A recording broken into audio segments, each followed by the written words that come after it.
Christians keep telling us that Muslims are leaving Islam in the millions, that it's collapsing and the people are supposedly waking up. Here's the problem.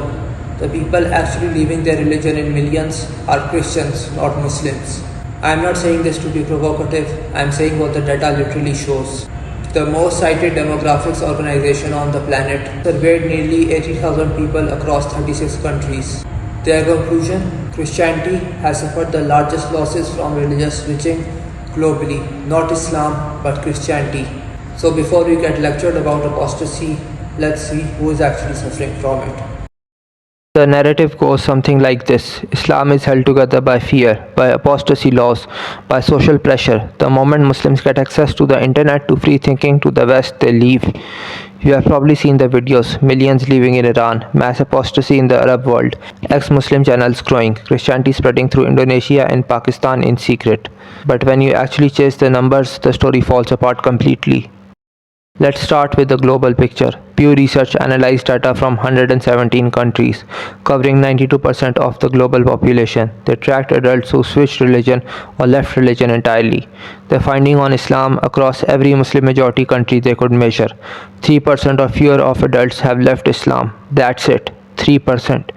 Islam has the highest retention rate of any religion on earth, 99%. Now let's look at Christianity. In Sweden, 70% of adults were raised Christian. Today, only 45% still identify as Christian. That is 25 percentage points gone in a single generation, and only 4% entered Christianity to replace them.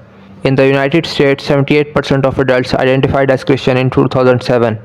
By 2023, that number was 62%. That's 16 percentage points lost in 16 years. And the religiously unaffiliated people with no religion at all went from 16 to 29% in the same period.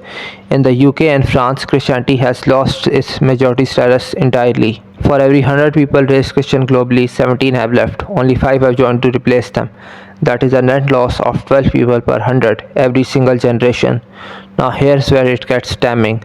Remember those claims about Indonesia that millions of Muslims were secretly converting to Christianity every year? Christian missionaries were making this claim confidently, that over 1% of the entire Indonesian population was becoming Christian annually. Pew went and checked. Indonesia's Muslim population has stayed at 93%, virtually unchanged.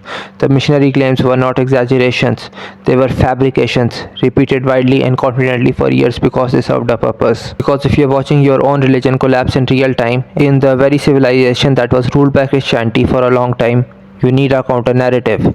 You need to believe that somewhere people are waking up and coming your way, that the tide is turning, that Islam is secretly crumbling too. It is a coping mechanism, full stop.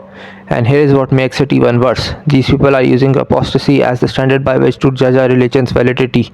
They invented the metric, they promoted the metric, and by their own metric, Christianity loses catastrophically. Now, Muslims leaving Islam is a real phenomenon. They are ex-Muslims. They are people with doubts, that's real.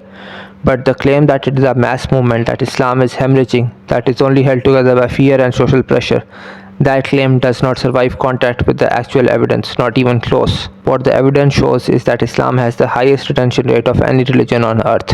What the evidence shows is that Christianity is facing the largest apostasy crisis of any major religion globally.